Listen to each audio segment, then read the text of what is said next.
très forte envie de dormir. Élisabeth était assise dans le salon de son luxueux appartement. Ses pensées s'envolaient quelque part au loin. Les yeux d'Élisabeth devenaient de plus en plus lourds, elle voulait vraiment se détendre sur son canapé confortable. La jeune fille a tendu ses jambes comme il était confortable et placé sous la tête de son bien-aimé ours en peluche, sous la forme d'un petit oreiller. Élisabeth a grandi dans une famille assez riche, et ne connaissait pas un manque de quelque chose. Le seul inconvénient de sa petite enfance c'était qu'elle s'envolait très souvent dans ses rêves, loin et parfois longtemps. Cela lui a coûté un moment de fermer les yeux, et elle a été emportée dans les étendues de son subconscient turbulent. La mère d'Élisabeth ne pouvait souvent pas réveiller sa fille. Et parfois, la fille dormait si anxieusement qu'elle criait et appelait à l'aide. La mère devait même jouer avec son enfant pour sortir de cet état avec elle.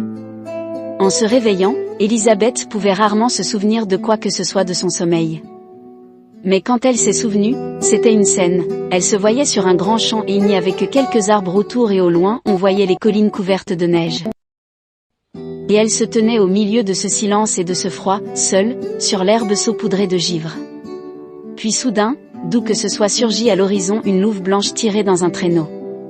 Et dans ce traîneau, il y avait une belle femme, chassant la louve avec un fouet, criant « Vite, vite, Élisabeth. Tu ne devrais pas être en retard. Bientôt viendra le temps et ce jour sera inévitable dans ta vie. Vite, ma petite cavalière, tu dois encore traverser beaucoup de choses pour me remplacer. » Puis, après elle, la fille a crié « Qui es-tu, douce fée ? Ne disparais pas sans m'expliquer quoi que ce soit. Quand vais-je enfin comprendre ce qui dépend de moi et que dois-je faire ? Qui suis-je ? Je sens toujours que je ne suis pas dans mon corps, explique-moi, je te prie. Donne-moi ton nom. » Mais la femme s'est toujours évaporée dans le brouillard neigeux, agitant sa main pour dire au revoir. Élisabeth courut après elle jusqu'à ce qu'elle se cache complètement derrière le firmament. Il faisait si froid à ce moment-là que le corps de la fille commençait involontairement à trembler. Et c'est à ce moment-là qu'elle se réveillait le plus souvent du sommeil. Élisabeth a souvent eu une conversation avec ses parents sur la façon dont elle est née et pourquoi elle est seule avec eux. Pour une raison quelconque, il n'a jamais été question d'autres enfants de leur famille. Ce sujet n'était pas un favori des parents d'Élisabeth, et ils se sont rapidement écartés de toutes les réponses, se référant à des choses banales.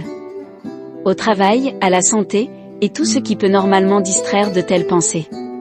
La jeune fille a toujours été un enfant diligent, mais n'a jamais aimé les grandes compagnies, et joué avec d'autres enfants sur les terrains de jeu, ou quand ils étaient en visite.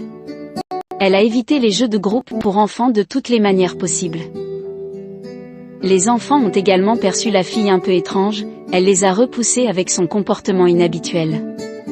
Le regard d'Élisabeth à l'âge de 8 à 9 était si conscient et adulte que même les enseignants et les autres adultes ne savaient pas comment commencer une conversation avec elle, mais à toute conversation, la fille répondait toujours clairement et pas avec sagesse enfantine.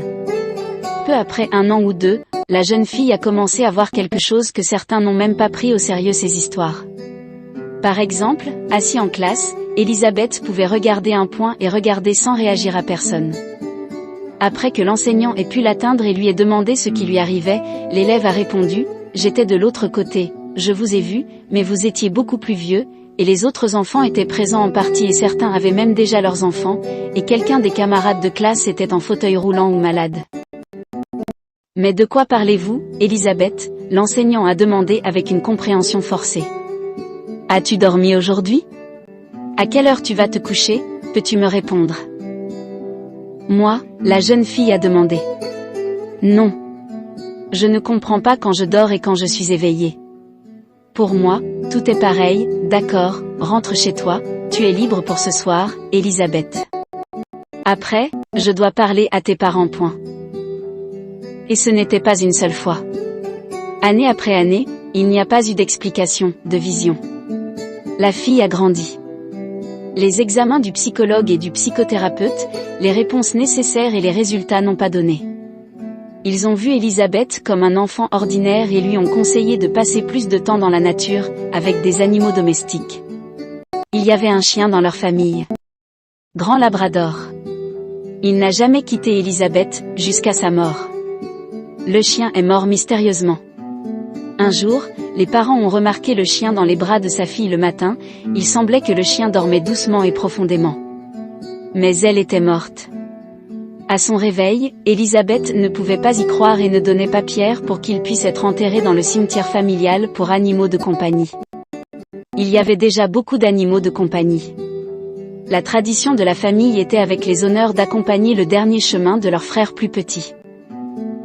Les années écoulées. Élisabeth avait 19 ans aujourd'hui. Et dans quelques heures, c'était son anniversaire, son 20e anniversaire.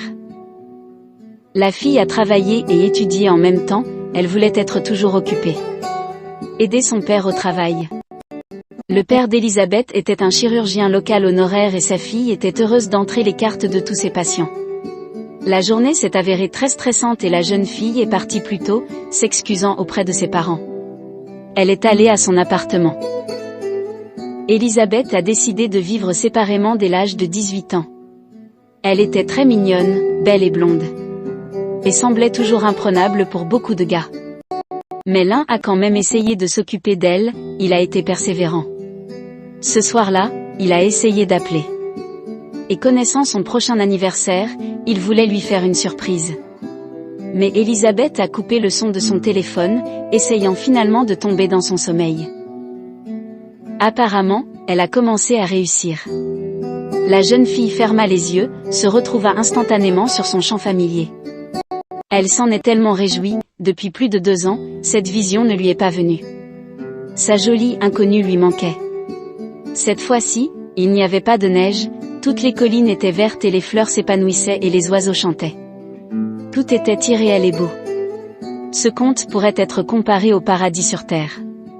Puis la jeune fille, sans attendre sa connaissance de longue date, a commencé à la chercher avec un regard. Et elle se dirigea vers l'endroit où elle la voyait habituellement. En arrivant à une destination approximative, Élisabeth vit une meute de loups. Elle errait paisiblement près de la grotte d'où venaient les voix de quelqu'un. Ne craignant absolument pas les loups, la jeune fille s'approcha de plus près et vit cette louve, elle était la plus ancienne. Et ils se sont rencontrés avec un regard. La louve s'approcha de la jeune fille et s'assit à côté. Élisabeth passa sa main sur sa laine douce et demanda « Et où est ta maîtresse? Pourquoi pas tout comme avant? Qu'est-il arrivé ?» La louve vient de se lever et se dirige vers l'intérieur de cette grotte. Seulement en se retournant, attirant une fille derrière elle. « Attends, je suis avec toi. » Et ils sont entrés ensemble dans les profondeurs de cette mystérieuse grotte. Les autres loups restèrent à attendre à l'entrée, comme s'ils le gardaient, assis dans une rangée. À l'intérieur de la grotte elle-même, il était humide. Les torchers allumés, le long des murs, craquaient leur lumière, mais le mystère de tout ce qui se passait aspirait au plus profond de cette propriété. Ici, très bientôt, il a semblé un rassemblement de certaines personnes.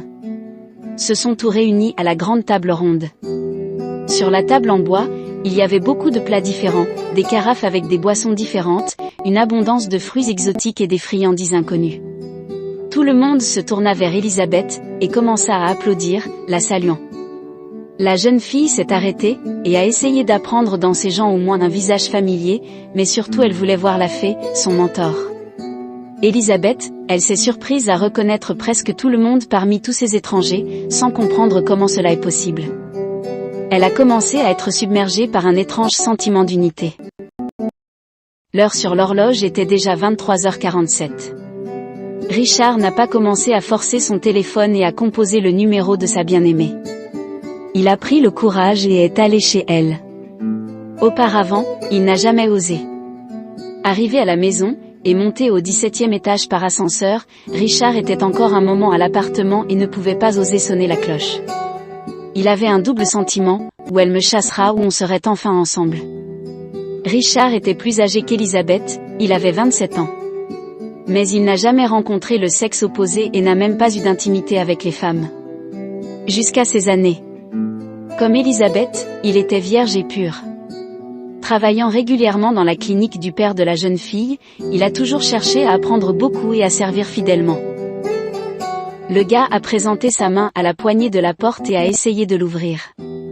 La porte s'ouvrit facilement, puis le gars eut peur. Comment est-ce? Il se posa une telle question. Comment peux-tu ne pas fermer la porte la nuit? Après une minute de repos, Richard frappa doucement avec ses doigts, essayant de déclarer sa venue, mais il y eut un silence en retour. Elisabeth. Tu es là? Je peux rentrer? Désolé, je n'ai pas pu passer au téléphone, mais quelque chose me dit que tu as besoin de moi aujourd'hui et maintenant. Est-ce que tu vas bien? Richard est déjà entré dans le silence de retour. Le gars est entré dans le salon, les fenêtres étaient ouvertes, le rideau du courant d'air s'est étendu vers l'extérieur, la fenêtre s'est refermée. Après avoir regardé autour de lui et ne voyant personne, le gars s'est assis sur une chaise. Elisabeth, où es-tu? Déjà désespéré, il a continué à appeler. Es-tu à la maison? Comprendre que la maison est à peine quelqu'un. Il a été englouti par une sorte de peur. Richard se leva alors et se dirigea vers la chambre. La vestiaire près de la chambre était ouverte. Mais, de là, il y avait un bruit. Elisabeth est assise à la tête de la table. Et à ce moment-là, la fée est entrée. Quand les portes s'ouvrirent, les rayons de lumière tombèrent sur la peau blanche de la femme.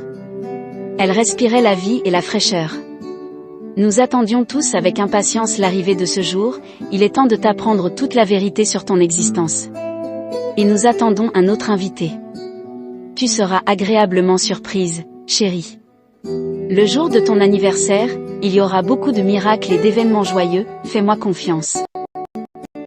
La jeune fille ouvrit la bouche, écouta sa fée et cette fois, elle ne voulait pas que ce rêve se termine.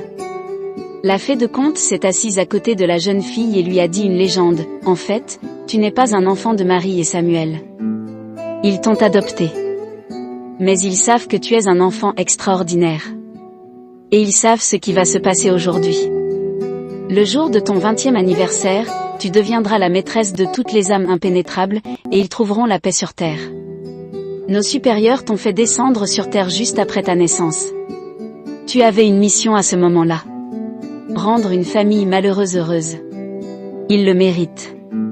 Depuis leurs âmes ont traversé le chemin difficile. Ils ont également été descendus pour suivre leur chemin sur la terre. Ces gens vivent tout à fait dignes. Ils ont de bonnes professions, ils sont très gentils et performants dans des épreuves difficiles. Malheureusement, tes parents qui t'ont donné naissance tu ne peux pas encore voir, mais tu es sûr de les rencontrer à l'avenir. Maintenant, tu découvriras beaucoup de choses nouvelles et intéressantes, ta vie va jouer avec de nouvelles couleurs.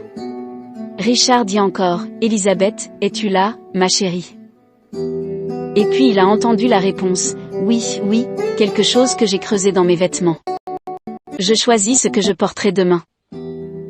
Richard est entré et les portes se sont fermées. La lumière qui brûlait en quelque sorte en sourdine, complètement éteinte. Que se passe-t-il? Où es-tu? Et puis la main de quelqu'un a pris sa main. Elisabeth, tu m'as fait peur, n'aie pas peur, viens avec moi. Richard s'est éteint d'un instant. En ouvrant les yeux, il se tenait au même endroit qu'Elisabeth. Il a été accueilli avec les honneurs en applaudissant et en appelant à se joindre. Elisabeth a dit, mais comment? Toi? Ils se regardèrent et tendirent les bras en même temps. La fée rit joyeusement. Eh bien, vous vous êtes rencontrés, vous êtes maintenant ensemble pour toujours. Le bonheur des deux cœurs était si complet à ce moment-là, le couple ne comprenant rien, était d'accord sur tout sans même discuter. Ils étaient remplis d'un tel bonheur et d'un sentiment d'unité extraordinaire qu'ils voulaient laisser ce moment pour toujours. Dans ses bras, ils ont dit d'une seule voix, « Qu'est-ce que cela peut être? Cela ne peut pas passer. » Elisabeth a dit, « Jouons à ce jeu avec eux. Tu ne veux pas revenir en arrière, n'est-ce pas? » Non, jamais.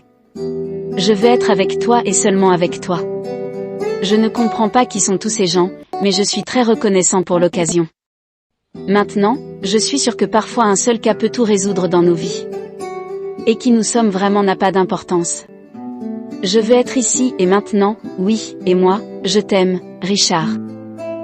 PS, est-ce important dans notre vie, notre véritable arrivée sur cette terre, si nous pouvons nous-mêmes créer notre destin, par la force de notre volonté, de notre intelligence et de nos sentiments, peut-être que l'essentiel est de comprendre à temps que nous avons besoin de plus maintenant, et d'arrêter, sans penser à, mais comment pourrait-il y avoir autrement?